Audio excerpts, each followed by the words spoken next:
I just finished reading an economics book and I wanted to give you my thoughts on it. And let me just tell you, I think this is a great one to introduce people to economics, especially today. So let's talk about it. Hi, I'm Craig and welcome to Market Power, where we look at the power of markets and economics to shape our world. I just finished reading Why Doesn't Superman Take Over the World by Dr. Brian O'Rourke. Dr. O'Rourke is an economics professor at James Madison University in Virginia, and this book is his way to introduce students to economics using the world of superheroes. Now, he goes into the comic books, both Marvel and DC mostly, and he's actually using the comic book stories. He draws on the movies every once in a while, but really not only is he drawing on comics, but he's drawing on like classic comics. A lot of the times the references go all the way back to the 60s. My first reaction when I read this book is that I wish I had written it. It's the introduction to economics that I wish I had written. As you know, I enjoy superheroes, comic books. I've been doing videos on them, and I'm gonna do more. And this was this kind of, maybe in the back of my mind there was this project that I had that I would then create an introduction to economics using lessons from superheroes. And now it's already been done. So that's a bummer for my personal life, but it's great for you because this is a good introduction to economics that's accessible. Even more than wishing that I had written it, there's this feeling I had that I wish I had read it when I was young. When I was 14 to 16, I was really into collecting comic books. I still have the collection. I think I'm going to show it in a video coming up soon. And it was a big part of that life at that time. I have very fond memories of going to the comic book store with my dad. I was younger than 16, I couldn't drive myself. So every few weeks he would drive me. The comic book store owner would have my stack of books in a little mailbox for me. And then I would get those and we would drive back. And it was just like this little time that I had with my dad. And my dad was not interested in comic books at all. And he always made an effort to talk with me, kind of figure out what was going on in them. And looking back, I really appreciate that. I want to be that kind of father with my kids. But my dad did like economics. He minored in economics when he was in college, and he had introduced me to a lot of these concepts. And I just imagine that if this is a book that we had had back when I was a kid, this would have given us an even better common ground to talk about this, right? Like, I could have used my interest in comics, and he would have used his interest in economics, and they would have come together, and we could have talked about a lot of these things together. And I would have immediately been interested in economics. I was fortunate that a few years later I was introduced to economics in my AP economics class. But I could have been introduced to it a little bit earlier, and in a way that would have just gotten me really excited about the subject. So, if you have somebody in your life that really enjoys comics, superheroes, is a big Marvel or DC fan with all of the shows and movies that are out there now, this is definitely a book that you should look at getting them. Especially, maybe you have a kid. Maybe you are a parent who enjoys economics and you want to introduce your kid to this subject. What a great way to do it. I think this is definitely going to be something that I introduce my kids to. I've got 4 kids, 2 sons and 2 daughters. They love superheroes. Just the other day they were dressed up. Let's see, I have that picture right here. They just, for fun, got dressed up as superheroes. And then my daughter, I thought, looked fantastic as the Incredible Hulk. And so this is going to be a really good way for me to introduce economics to them and get more in depth on some of those topics. So in terms of just the thumbs up, thumbs down, should you read this book? It's definitely a thumbs up. Check the description below. I put a link to it so that way you can get it. It's out on Kindle right now, and it will be out in hard copy pretty soon. But definitely check this book out. Of course, it's not a perfect book, so I just want to talk about some of the things that I liked, where I thought it was really strong and good, and then some of the places where I felt it could have done a little bit better, and probably why you should be watching this channel a little bit more, so that way you can smooth over those parts. What I like most about this book is just all the topics it covers. It does a great job of covering important topics in economics. Of course, it covers production possibilities, frontiers, gains from trades. Those are just like the classic topics that you usually get in an introduction to economics. But what really impressed me is that it went into game theory. Again, you get that in a lot of introductions, but game theory sometimes isn't covered, so it was great that it went into game theory. But even more so into institutions, right? Institutions is a really important topic in economics right now. A lot of economists believe that institutions are key to growth, but you don't often get it in an introductory text. So I really liked that it started going into the economics of institutions, and this is actually the answer to the title's question, why Superman doesn't take over the world. It's because of the institutions that are involved. So just the way that it introduces so many of these topics is great, and sometimes it does it in a very clever way. One of the chapters is about why superheroes have a job, right? Like Peter Parker as a photographer, Clark Kent as a news reporter. These, I kind of thought it was just going to be this idea of, well, they have to live, they have to support themselves, that kind of thing. But what surprised me was that it went into a whole discussion on public goods.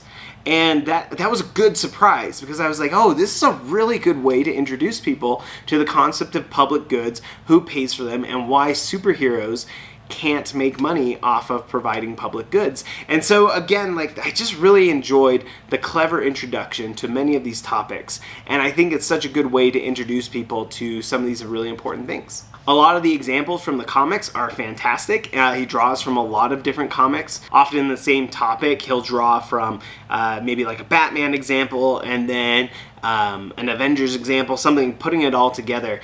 And I thought that was great. And the perfect thing is, you don't need to have a strong background in the comics. Okay? Like, even though he's citing a lot of these stories from the 60s and 70s, he gives enough background, and the concepts are easy enough to grasp that you don't need to be well versed in the canon of comic books for you to appreciate the examples that he's got there. Let me talk about a few of the things that could be improved, and this first one's going to be really nitpicky, but he lists some of the richest superheroes, and he's citing, I think it was Money Magazine, saying these are the richest superheroes, and Black Panther, T'Challa, hit near the top of the list as a multi-trillionaire because of the supply of vibranium. And he goes through and he calculates how much is vibranium worth in Wakanda using the $10,000 per gram estimate and the 10,000 kilograms in Wakanda. And as you know, I have a problem with that calculation, and I really hope that anyone who reads this book will go ahead and check out my video on how much is vibranium worth in the MCU, because this is not just an MCU issue. Like, even though the price is stated in the comics at 10,000 grams, right? The point of my video is that there is this artificially high price because Wakanda holds on to that vibranium. And therefore it's dirt cheap in Wakanda and really expensive outside of Wakanda. So we don't have a global price for vibranium when that's all on the market at the same time. That is a really important economic principle. And even though this is not like the center of one of his chapters, it is something that, like, come on, like, we should know better on this, right? But really, like, that it doesn't detract from the book. He could delete that paragraph and it wouldn't be in there. But I'm just using this as a shameless plug for my video. So go check that out. See how much vibranium is worth in the Marvel movies. Another thing I didn't like was his chapter on game theory. This, I think it was important to include game theory. The example just didn't resonate with me. The chapter is about why do superheroes fight each other, so not superheroes and villains, but like why are Tony Stark and Steve Rogers fighting each other in Civil War. And he uses game theory and he uses the prisoner's dilemma to go through that. And it just didn't resonate with me. It wasn't something that I said, oh yeah, this explains it. So like his chapter on superheroes as public goods or providing public goods and their inability to be paid, I thought that was a great chapter. I thought that elucidated something happening in the comics. The game theory one just didn't resonate with me. I felt like maybe there was a better way you could introduce that. Something that might have resonated more would have been The Dark Knight, the movie. Even though he's sticking mostly to the comic books, occasionally he draws on movies, and he could have used The Dark Knight, which is just filled with game theory. And that would have been a really interesting way to introduce game theory to the readers using superheroes and comic books. Now, again, I understand he was trying to rely just on the comics, but I think that would have resonated more with me and with readers. Speaking of The Dark Knight, I think another area that could have been improved was drawing on some of the movies. He draws on movies like Civil War. Captain America Civil War comes up a couple of times, but I wish that he would have drawn on a little bit more from the movies. For instance, Incredibles, which isn't Marvel or DC, right? Like, it's not even a comic book character, but they're superheroes. And there are some really important things on insurance with superheroes, right? Like, that's basically the premise behind Incredibles 1, is they have to go into hiding because they can't insure this risk of superheroes destroying things, or the liability and the legal issues, right? Like, that's a really interesting economic point. Like, that's one of the reasons why Incredibles the movie had this great premise, was because they were using this economic idea of what happens when superheroes are finally held accountable for all the damage they cause. Well, like, we have to stop having superheroes. Or in Incredibles 2, the whole reason why Elastigirl is chosen as the public face of the legalized superheroes movement is because of this insurance issue, right? Like, I think he explicitly says, we don't have the insurance to cover you, Mr. Incredible. Elastigirl's going to give us our biggest bang for our buck. And so there have been some really fun ways to introduce the superhero movies that got a wider audience, right? Because, again, you don't have too many people going back into these comics in the 1960s and relating to the points as much. But Incredibles 2 is on Netflix. It was one of the top it's the top grossing animated movie of all time. And that is something where people would have connected with it a little more. And, you know, these movies in general have such a wide audience that touching on them a little bit more could have brought in a few of these readers. Those are my thoughts on why Superman doesn't take over the world. The drawbacks that I had, like, those are minor things, right? They don't take away from the overall value of the book. They are just things where I thought the book could have been improved and reached a broader audience. So this is where my channel is going to fill in some of those gaps. So make sure you give them that book and a link to my channel, because I already have that video on Vibranium. I'm coming out with a video on the Prisoner's Dilemma in comic books. Now, not like in the comic books, but actually in the comic book industry. So check that video out too. It's going to give you an idea of game theory.